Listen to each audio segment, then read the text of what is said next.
ललितपुर वाचना में खुरई, सागर, ललितपुर, जबलपुर, मड़िया जी, ऐसे कई इन स्थानों पर आचार्य भगवान ने बहुत वाचनाओं को करके बहुत से विद्वानों के समाधान किए।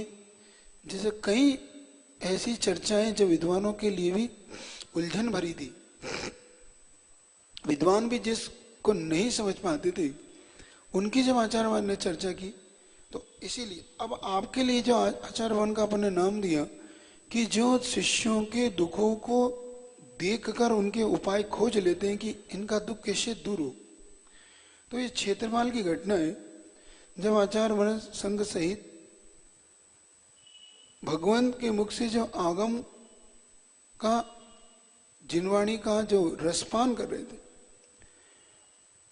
एक उदार सागर जी महाराज समय संघ में छुल्लक जी थे और उनके काफी सिर में पीड़ा हो रही थी, और एक छुल्लक जिनके वो जिल्लक के पद पे हो और जिनकी पीड़ा बहुत हो, और इतनी ज्यादा पीड़ा थी कि जिनका उठना बैठना भी मुश्किल हो रहा था।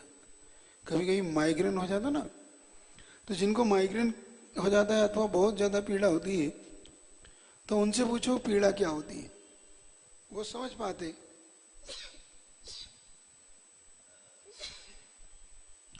वो इस बात को समझ पाते हैं कि पीड़ा क्या होती है।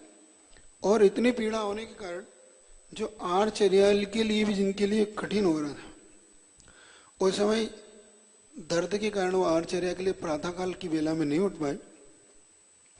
सामायिक के बाद जब आचार्य श्री के पास पहुंचे, जब थोड़ी सी पीड़ा में हल्का बनाया, आचार्य श्री ने बहुत स्नेह से उनसे पूछा, अब आपकी सिर की वेदना कैसी है,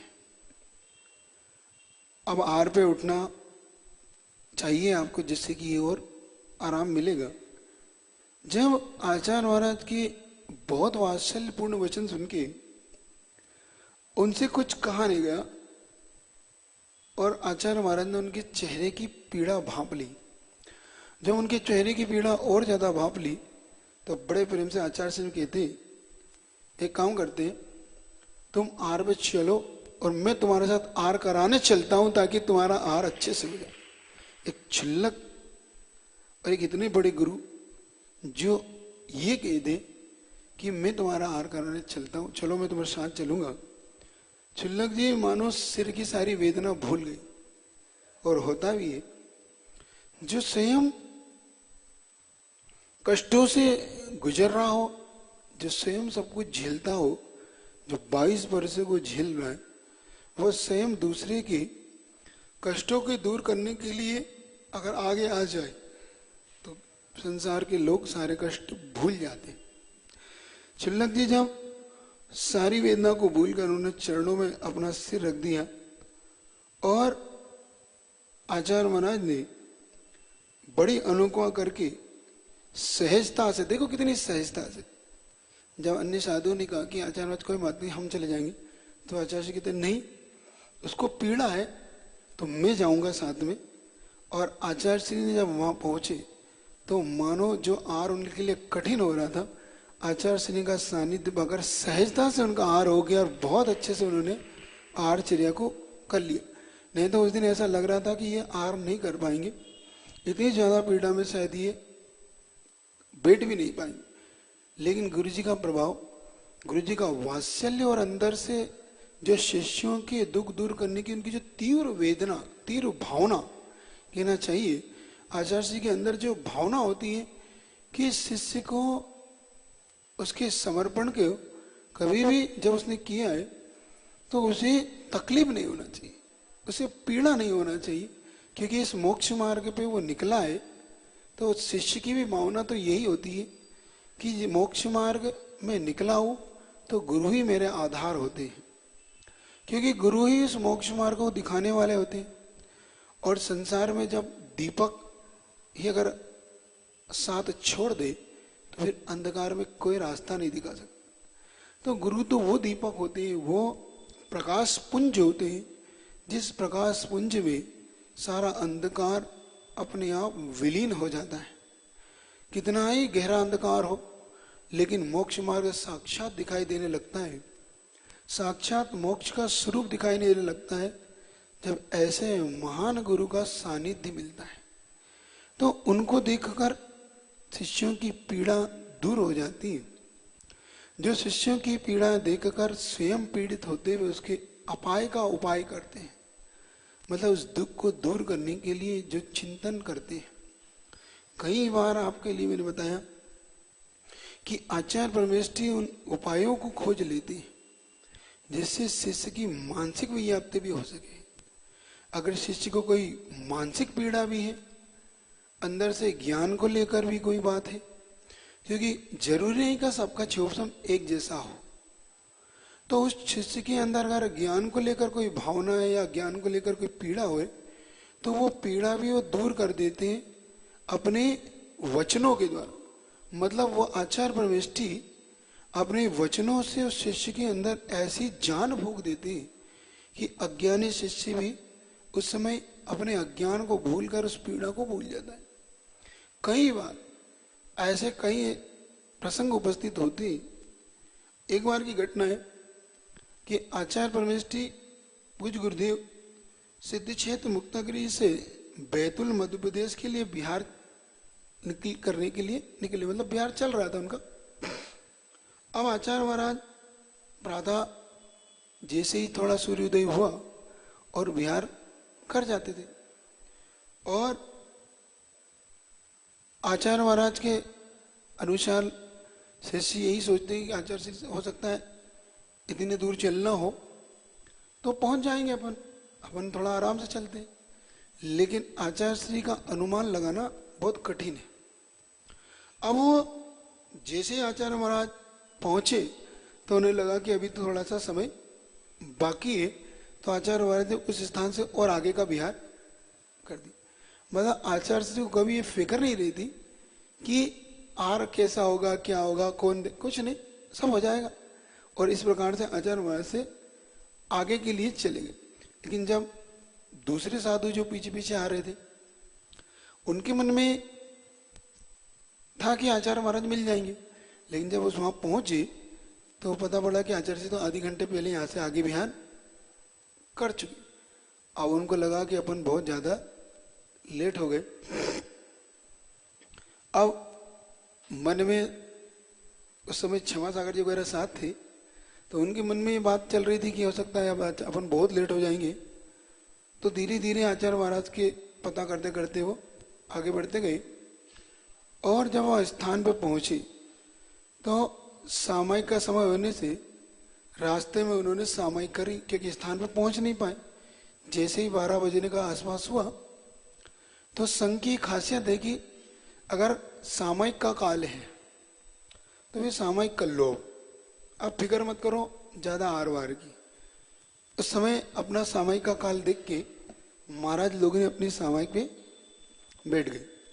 अब सामयिक करिए, उन्होंने उस स्थान तक पहुंचने के लिए पुनः विहार किया तो 2-2:30 बजे 3 बजे तक पहुंच पाई, और लग रहा था कि संघ अब आरचर्या के लिए उठ चुका होगा या आर कर लिया होगा।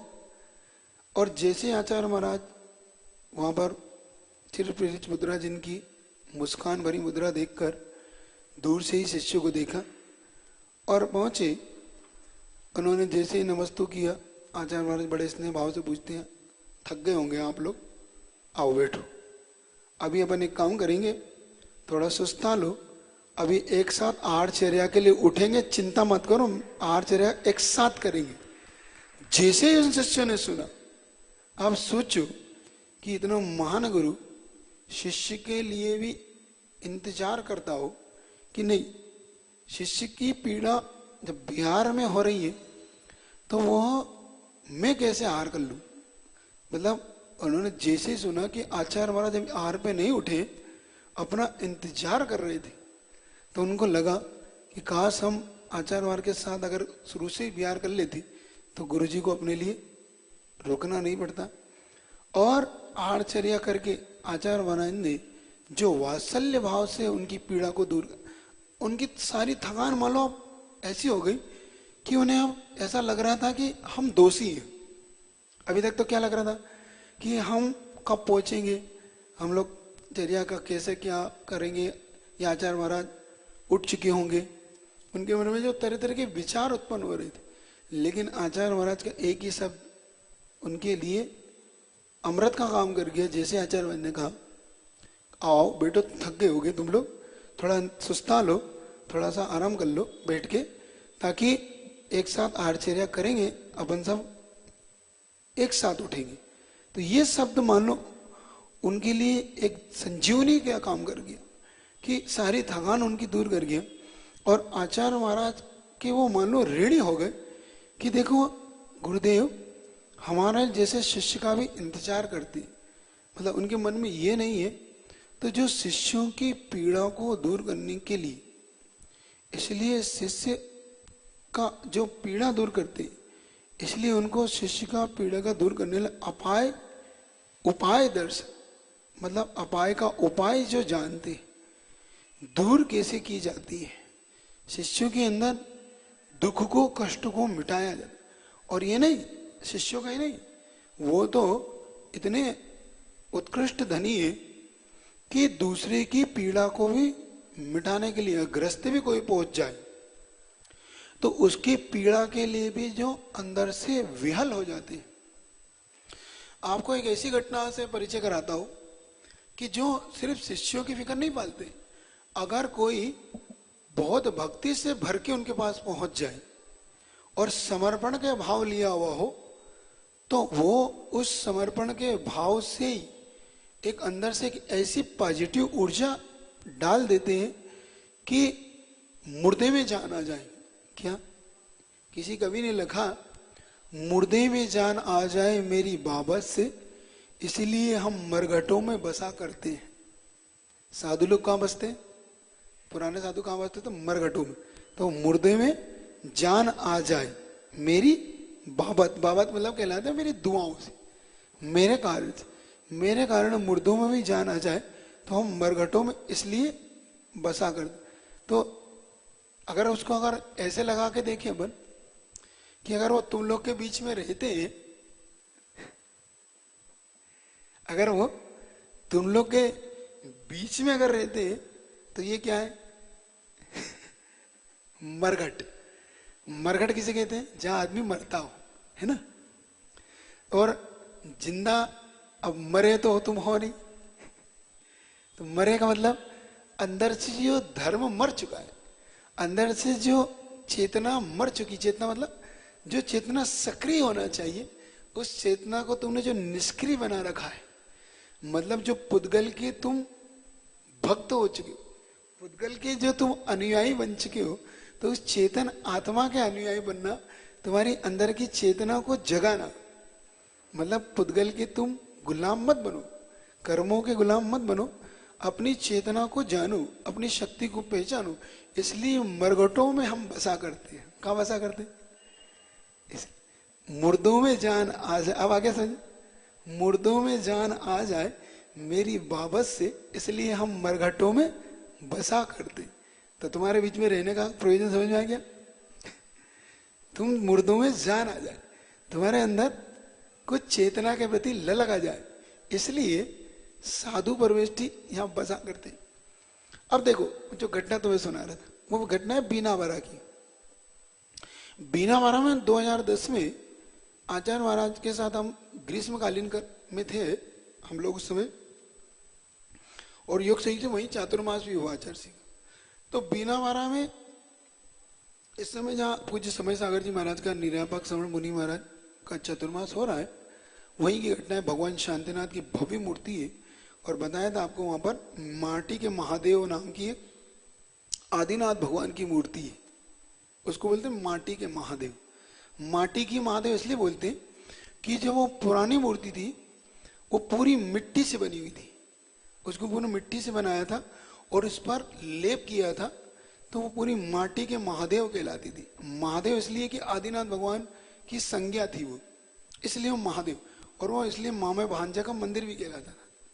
मामा भांजे ने किसी मामा और भांजे के द्वारा वो बनाया गया था, इसलिए उसका नाम मामा भांजे का मंदिर ही बन गया। और अभी 2015 के अंदर वहां पर मामा भांजे थे, उनकी दीक्षा भी हुई। एक मामा एक भांजे महाराजपुर के ही थे वो, उन दोनों की दीक्षा भी वहां हुई, जिनका नाम ओंकार सागर और संस्कार सागर, संस्कार सागर, संदान सागर तो बड़े, तीन की हुई थी दीक्षा, जिसमें मामा भांजे थे, और संधान सागर, संस्कार सागर और ओंकार सागर। तो जो घटना आपको एक बार याद है, महाराजपुर पंचकला की सुनाई थी आपको, जब आचार्य सिंह की अलाप हो गया था और वो फेरी में चले थे, वो घटना याद है? ये वही मामा है, ये भांजे थे जिनके आचार्य सिंह का अलाप हुआ था, यही वो आगे जाके ओंकार सागर बने, वही उन्हीं के जीवन की घटना है। तो बीनावाड़ा के अंदर हम ग्रीष्मकालीन कर रहे थे, और ग्रीष्मकालीन के दौरान एक ऐसे श्रावक हमारे पास पहुंचे, थोड़ा सा परिचित थे वो पूर्व से, तो हमारे पास आके बैठे। आके बैठने के बाद थोड़ा सा दुखी होके एक बात हुई, दुखी होके बहुत रोने से लगे। तो अब रोने लगे तो हमने से एकदम पूछा क्या हो गया, आप ऐसे क्यों रो रहे? तो वो कहने लगे कि महाराज जी एक बहुत बड़ी समस्या है। उनकी एक बालिका थी जिसकी उम्र मुश्किल से 20-21 साल की थी, और उसको पथरी बताई थी पित्त की थैली में, पित्ताशय होता ना, ग्लाइवेडर, तो उस पित्ताशय की उसमें पित्त था, पित्त की उसमें पथरी। अब वो पथरी ऐसे नहीं निकलती है, उस पित्ताशय से पथरी निकालने के लिए पूरा पित्ताशय निकाल देते। आपने देखा होगा, डॉक्टरों से पूछ निकाल, मतलब उनका कहना है किडनी से निकल सकती है और कहीं से निकल सकती है, लेकिन वहां से नहीं निकालना, उसको निकाल देते। तो वो कहने लगे महाराज जी अभी ये इसकी उम्र 20-21 साल की है, अगर ये सब इसका ऑपरेशन हो गया तो इसका आगे का जीवन का क्या होगा, इसका विवाह इत्यादि, या इसका कैसा क्या होगा हमारा जीवन इसका, क्योंकि पित्ताशय निकल गया तो इसको बार बार खाना पड़ेगा, और जिस किसी को भी पता पड़ेगा तो ये अपनाना भी, मतलब विवाह इत्यादि भी नहीं होगा। तो महाराज जी, तो हमने क्या, फिर डॉक्टर क्या कह रहे हैं?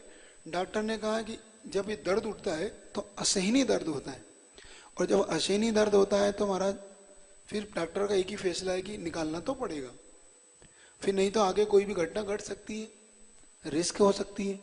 अगर वो पित्ताशय फट गया तो फिर जीवन भी संकट में आ सकता है। तो हमने सोचा, आपने क्या फैसला किया कि महाराज जी अब हम लोगों ने तो निर्णय ये लिया है कि ऑपरेशन कराएंगे, क्योंकि अब सहने नहीं होता दर्द, जब पथरी का दर्द होता है ना, तो बताते हैं इतना भयंकर दर्द होता है जैसे गर्भवती महिला को गर्भ की पीड़ा होती, इतना दर्द होता है पथरी वाले, इतनी ज्यादा पीड़ा देती है पथरी। तो वो कहने लगे महाराज जी क्या करें? तो मैंने कहा क्या, डॉक्टर क्या कहे तो कोई क्या बोल सकता है, फिर भी भरोसा रखो।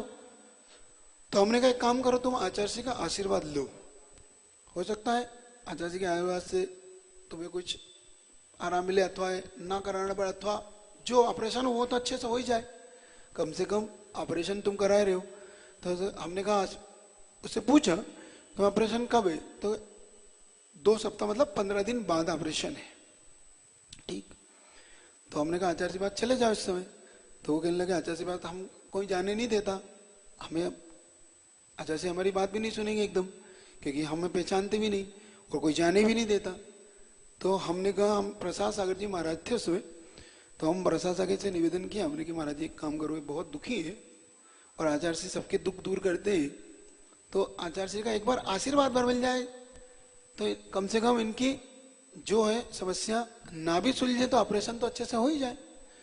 तो उन्होंने कहा कि ठीक 1:30 बजे जब आचार्य जी सामायिक से उठेंगे तो बस तुम दरवाजे पे खड़े रहना, हम आचार्य जी से निवेदन करके आशीर्वाद ले लेंगे, तो तुम अंदर आ जाना, क्योंकि आज्ञा तो लेना चाहिए, आज्ञा से बिना जाओगे तो भी अच्छा नहीं। तो ठीक 1:30 बजे महाराज जी सामायिक करके आचार्य जी के रूम में गए, तो आचार्य जी बस सामायिक करके आवर्त कर रहे थे चारों दिशाओं में, और आवर्त करके बैठे। उन्होंने देखा कि महाराज जी आए, तो उन्होंने प्रसाद सागर से पूछा क्या हो गया, 1:30 बजे अचानक क्यों आयो? तो महाराज जी ऐसी ऐसी बात है, ग्रस्त बहुत दुखी है, उसकी बहुत छोटी सी बालिका है और अभी पढ़ाई कर रही है, तो उसका जीवन में ऐसी ऐसी घटना। तो बड़ा दयालु आचार्य जी का, दया कह रहा हूँ, दुख दूर करना उनका एक ऐसा महान गुण है, तो आपका आशीर्वाद चाहती है। तो आचार्य संकेत में कहते हैं ठीक है, और महाराज ने उनको अंदर बुला लिया।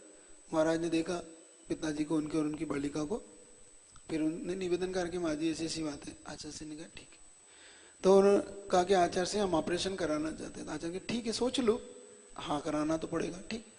तो आचार्य से कहा एक काम करो कायेश्वर कर लो, नोवानमोकान पढ़ लो। और आचार्य सिंह ने भी योग संयुक्त से गुरु जी ने भी पढ़ लिया और पढ़ लिया। और ऐसा कह के ठीक ठीक सब सब अच्छा हो जाएगा, चिंता मत करो। देखो इतने बड़े अंदर से भर के आशीर्वाद है, ठीक है तुम चिंता मत करो, अच्छे हो जाओगे, सब अच्छा हो जाएगा, टेंशन नहीं करो। और वो नमोस्तु करके निकल गए, हमारे पास आए। हमने कहा ठीक है आचार्य सिंह ने आशीर्वाद दे दिया, आप चिंता मत करो। गुरु जी के आशीर्वाद में बड़ी कृपा है, बहुत गजब का पॉजिटिव ऊर्जा है उनके आशीर्वाद में। और वो सीधे भोपाल पहुंचे 15 दिन बाद ऑपरेशन के लिए। तो जब ऑपरेशन थिएटर में पहुंचे तो उनकी सारी तैयारी हो गई ऑपरेशन की। उनकी ड्रेस चेंज करके पूरी एकदम उनके लिए लेटा दिया गया उस बालिका को। और जो डॉक्टर ऑपरेशन करने आ रहा था तो उसने ऑपरेशन करने से पहले कहा कि एक बार एक बार सोनोग्राफी और करूंगा, सोनोग्राफी करके उस स्थान को वापिस से चेक करूंगा, फिर इनका ऑपरेशन करूंगा, ताकि जहाँ वो स्थान से कहीं गड़बड़ पथरी दर्द ना सरक गई हो। इसलिए उन्होंने ऑपरेशन के पहले सोनोग्राफी करी। और सोनोग्राफी करने के बाद आश्चर्य से आप भरेंगे कि वो कहता है कि अब इनके ऑपरेशन की जरूरत नहीं है। सुन रहे हो, ऑपरेशन की जरूरत नहीं है। तो उन्होंने कहा ऐसा क्या हुआ कि आप ऑपरेशन नहीं कर रहे? क्योंकि मुझे अब पथरी दिखाई नहीं दे रही कि पथरी है कहां। जो पहले रिपोर्ट, दोनों रिपोर्ट उसने देख करी, जो पहली रिपोर्ट में पथरी दिखाई दे रही है वही सोनोग्राफर की दूसरी रिपोर्ट जब वो ऑपरेशन के समय कर रहा है तो उसने कहा कि इनकी ड्रेस चेंज करो, इनकी पथरी है ही नहीं, यहां पथरी नहीं है तो इनका ऑपरेशन क्या करना। वो वहां से उठ के ऑपरेशन थिएटर से लौटी है। आचार्य सिंह के आशीर्वाद देखो, ऑपरेशन थिएटर से पुनः बिना ऑपरेशन कराए लौट आना, ये किसी अतिशय से कम नहीं, ये गुरुजी की महान अनुकंपा है। और कभी मुख से नहीं बोला उन्होंने कि तुम मत कराना या कुछ नहीं होगा, बस सब ठीक हो जाएगा। क्या सब ठीक हो जाएगा, अब तुम्हें जैसा कराना हो देख लो, कोई संकेत। तो जिनकी महान अनुकंपा से श्रावकों की भी दुख दूर हो जाते हैं, श्रावकों की पीड़ा भी समाप्त हो जाती है। इसलिए जो उनका नाम है, और वो बालिका आज भी हो है, और विवाह इत्यादि होने के बाद अब वो कई बार आई। एकदम हमने पूछा अभी उससे कि अब आपको दर्द नहीं होता? महाराज जी नहीं, अब मुझे बिल्कुल ठीक हूं, मुझे अब बिल्कुल महसूस नहीं होता। तो इससे ऐसा पता पड़ता है कि आचार्य परमेष्ठी जो अपाय या उपाय दर्शी है, मतलब जो दुख के उपायों को खोज लेते ऐसे महान गुरु। अब उनका यह नाम सार्थक हुआ। अब उनका दूसरा नाम है शिष्यों के दोषों को किसी दूसरे से नहीं कहते। मतलब आचार्यों के एक गुण में होता है, आचार्य का पेट बहुत बड़ा होना चाहिए। क्या? आचार्य का पेट बड़ा होना चाहिए, क्योंकि उसकी सुंदरता भी दिखती है उससे। आचार्य जब हष्टपुष्ट दिखते हैं ना तो उससे उनकी सुंदरता नजर आती है। तो बाहरी तो सुंदरता होती ही है, और पेट बड़ा होने का मतलब ये है कि एक बार रहस्य अंदर उतर जाए तो बाहर ना निकल पाए। मतलब किसी ने अगर उनसे अपना दोष कहा है तो वो किसी को भी उस दोष को बताते नहीं कि इसका ये दोष था, मतलब इसने ये अपराध किया है, उस अपराध को भी वो अपने अंतरंग में छिपा लेते हैं, जिसको अपन सम्यक दर्शन का अंग बोलते हैं, उपगोहन अंग। उपगोहन अंग का अर्थ ही होता है कि किसी के दोषों को देखने के बाद उन दोषों को प्रकट नहीं करना, छिपा लेना, उसको ढांक देना। तो वैद लोग के मन में ये होता है कि इससे फिर तो दोष बढ़ जाएंगे। नहीं, इससे उसके दोष बढ़ेंगे नहीं, लेकिन साथ में उसके साथ दूसरा अंग स्थितिकरण, उसका पालन भी करो। मतलब दोषों को ढांको, और जो सधर्मी अपने किसी कारण से अपने व्रत इत्यादि से च्युत हुआ है, किसी चारित्र मोहिनी के उदय या कर्म के उदय में या दर्शन मोहिनी के उद्देश्य में उसने सम्यक दर्शन को अगर छोड़ दिया है, अथवा उसने किसी कर्म के उदय से चारित्र में दोष लगा लिया है, तो उसके पुनः उसको चारित्र पे स्थापित करो। सधर्मी अगर किसी कारण से धर्म छोड़ रहा है, मिथ्यात्व में पड़ गया है, तो पुनः उसे सम्यक दर्शन के लिए प्रेरित करो। होता है बहुत बार कि व्यक्ति अपनी समस्याओं के कारण धर्म से विमुख हो जाता है। धन की समस्या अथवा पारिवारिक समस्या, मानसिक समस्याओं के कारण कई बार व्यक्ति धर्म को छोड़ देता है कि नहीं। वो ये कहता है कि मैं धर्म करूं कैसे, मेरे जीवन में धर्म करने का मेरे पास समय नहीं है, मैं इन समस्याओं से जूझ रहा हूं। अगर कोई ऐसा पीड़ित धर्मात्मा दिखे तो सम्यक दृष्टि का एक महान लक्षण होता है कि उसकी समस्याओं को कैसे भी अगर हल कर सकता हो तो उसे कर देना चाहिए। उसे बाद में सोचना चाहिए कि हम क्या करेंगे, पहले उसकी समस्याओं का समाधान खोजना चाहिए। आपको मैं एक ऐसे भी उदाहरण देता हूं ताकि आपको गुरुजी का तो मैं देता ही हूं, उससे पहले आपको, चूंकि चर्चा दूसरे के दोषों को अथवा दूसरे की पीड़ा को दूर करने का निकली, तो कहीं किसी का दोष आपको दिख जाए तो उसका गली गली डिंडोरा मत पीटो, गली गली कहने की आदत छोड़ दो, कानों कान खबर भी मत लगने दो। बहुत बार होता है आदमी अधूरी बात को बहुत लंबी चौड़ी करके संसार में फैला देता है और फिर उस संसार में फैली बात को समेटना बहुत कठिन होता है। क्या किसी का छोटी सी बात को भी मत कहो संसार में मुख से, क्योंकि आपका कहा हुआ हर वाक्य किसी के जीवन को बर्बाद कर सकता है। आपकी मुख से निकली कोई बात छोटी सी भी किसी को बहुत नीचे गिरा सकती है, ध्यान रखना। इसलिए कह रहा हूं, कभी भी संसार में कभी भी ऐसा दिख जाए कोई साधर्मी का, तो हो सके तो उस साधर्मी को पुनः उस मार्ग पे स्थापित करना, ना कि उस साधर्मी को गिराना। बहुत बार व्यक्ति दूसरे के छोटे से दुख को तिल का पहाड़ कर देता है। तिल का ताड़ समझ गए, पहाड़ बनाता कि इसने ऐसा किया, इसने ऐसा किया, इसने ऐसा किया, इसने ऐसा किया, जिससे उसके अंतरंग में बहुत ज्यादा धर्म के प्रति गिरावट आ जाती है। इसलिए स्थितिकरण अंग को संभालते हुए उसके दोषों को दूर करने का पुरुषार्थ करना चाहिए। ये बात हमेशा ध्यान रखो। अब आपको मैं एक ऐसा उदाहरण देता हूं जिससे आप कैसे दोष को दूर करते हैं।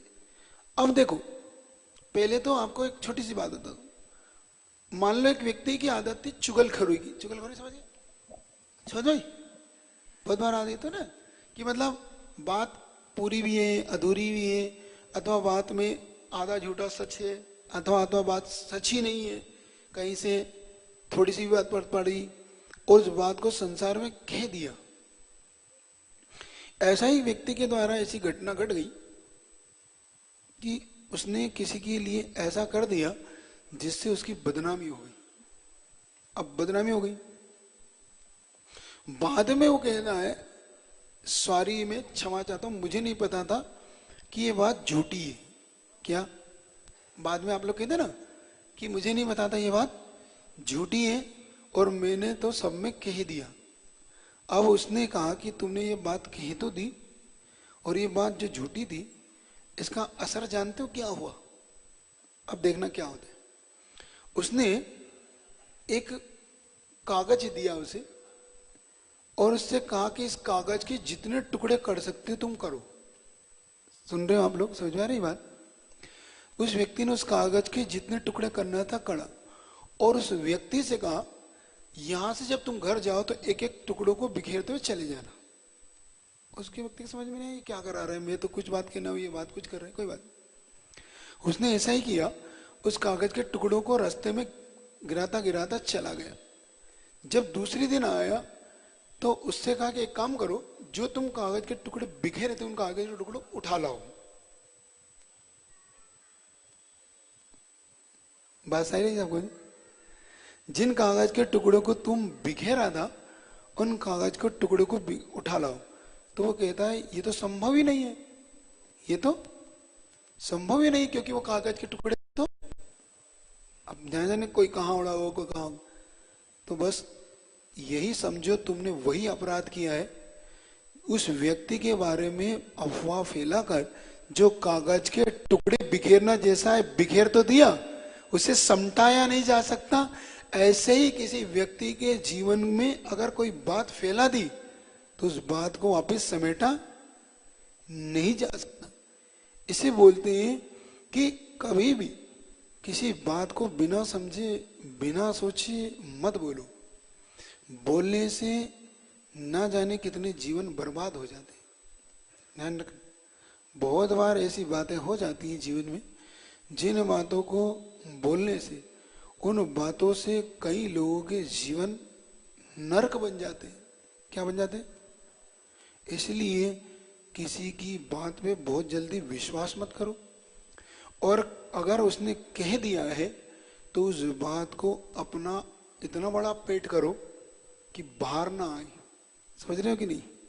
तुम्हें तो उल्टियां होने लग जाती है कि नहीं?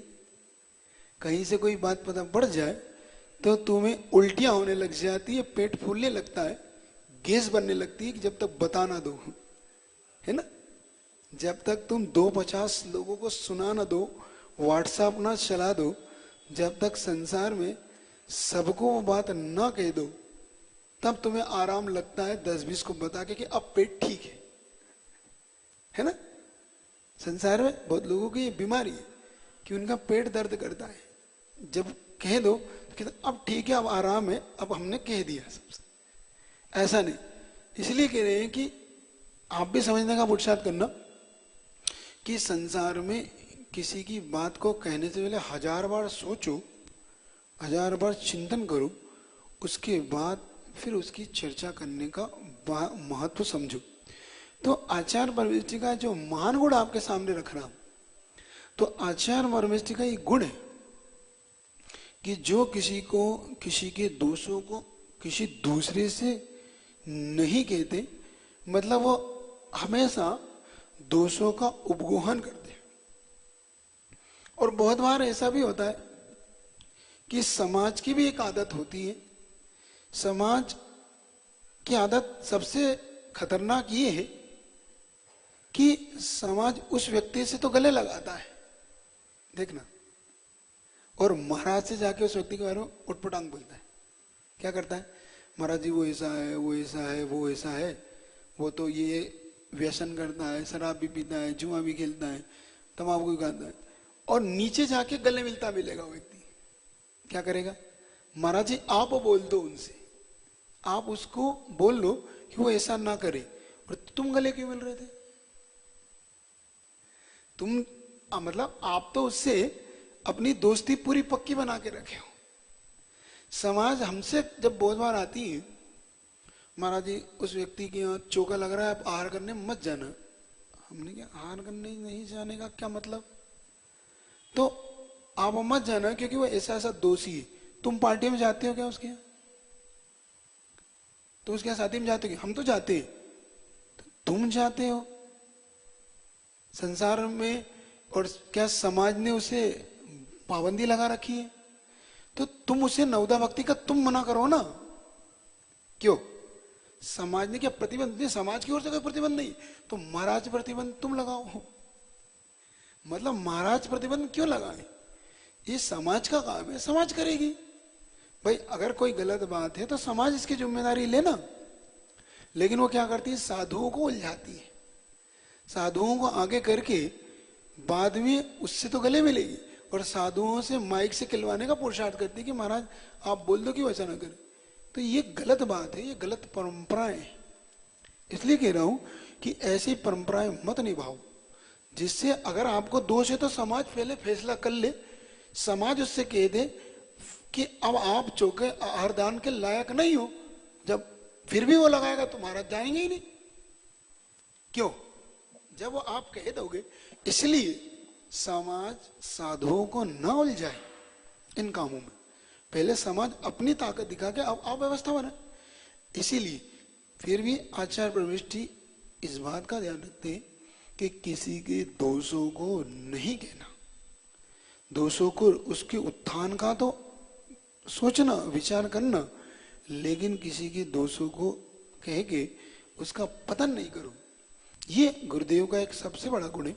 तो उनका गुण है जो निष्पित शिष्य दोषक, जो किसी के दोषों को नहीं कहते। मतलब अगर उन्होंने, उनके सामने शिष्य ने अपना दोष प्रकट किया है, तो वो जो मैंने गुण बताया उनका पेट का, कि पेट बड़ा होता है आचार्य को, तो उनका पेट बड़े होने का आशय यही है कि जो सारे रहस्यों को अपने अंदर छुपा लेते, रख लेते, उनसे आप निकाल नहीं सकते। आचार्य महाराज से आप कभी दोषों को उगला नहीं सकते, कहलवा नहीं सकते आप कि उसने ये दोष किया। लेकिन दोषी को भी ये याद रखना चाहिए कि अगर गुरु ने मेरे लिए मेरा दोष छिपा लिया है, तो इसका मतलब ये नहीं कि मैं दोष करूंगा, इसका मतलब ये है कि मुझे अब दोष से मुक्ति पाना चाहिए। इसलिए दोष क्यों छिपाते हैं ये भी समझ लो। दोष का छिपाने का कारण ये है कि अगर इसके मन में एक बार भी धर्म के प्रति अश्रद्धा का भाव आ गया, तो एक तो अप्रभावना हो जाएगी, दूसरा स्वयं जो दोषी है वो भी धर्म से भटक सकता है, मतलब धर्म का रास्ता छोड़ सकता है। वो कहीं सत्य के मार्ग पे आ सकता था, ला सकते थे कि नहीं, ला सकते थे। लेकिन एकदम से जब सबको ही पता पड़ गया तो फिर आदमी क्या कहता है, जब सबको पता पड़ गया तो कोई बात ही नहीं, अब फिर वो स्वच्छंद हो जाता है। क्या हो जाता है? स्वच्छंद समझते हो? स्वच्छंद समझते हो? नहीं समझते? गाय ढोर नहीं होते? गाय देखिए, गाय ढोर समझते हो? ढोर शब्द, ढोर शब्द यहाँ के लिए नहीं है। यहाँ पे क्या बोलते हैं? जो आवारा पशु घूमते, आवारा पशु, आवारा पशु समझते? जो आवारा पशु किसको कहते हैं? जिसका कोई मालिक नहीं होता, स्वच्छंद होते हो। तो जो आवारा पशु होते ना, जो कहीं यहाँ मुंह मार रहे हैं, कहीं वहां मुंह मार रहे हैं, कहीं वहां मुंह मार रहे हैं, उनको बोलते हैं आवारा। अब नहीं बोलते आवारा कहीं का, है ना? तो वो होते हैं आवारा पशु। तो जो आवारा पशु होते हैं वो जगह जगह मुंह मारते रहते, उनको जगह जगह डंडे पड़ते रहते। इधर जैसे मुंह मारा, किसी ने डंडा देके भगाया, तो वो फिर वो व्यक्ति स्वच्छंद हो जाता है, मतलब आवारा पशु ढोर हो जाता है।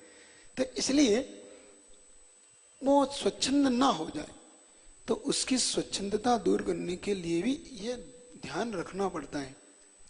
कई बार ऐसे कठोर निर्णय भी लेना पड़ते, जिन कठोर निर्णय के कारण सामने वाला उन चीजों से बचता है। इसलिए तो आचार्य महाराज का ये गुण है, जो किसी के दोषों को किसी से नहीं कहते, दूसरे के सामने उनको प्रकट नहीं करते। ऐसा कई विषय है जो आचार्य महाराज के सामने आते हैं, समाज के भी ऐसे कई विषय आ जाते हैं जब आचार्य महाराज स्वयं एकांत में उन दोनों तीनों व्यक्तियों को बुलाकर उनकी समस्या का समाधान देते हैं और उस दोष को निवारण, दोष का निवारण करते उसे प्रायश्चित देते, लेकिन फिर उसको किसी से कहते नहीं।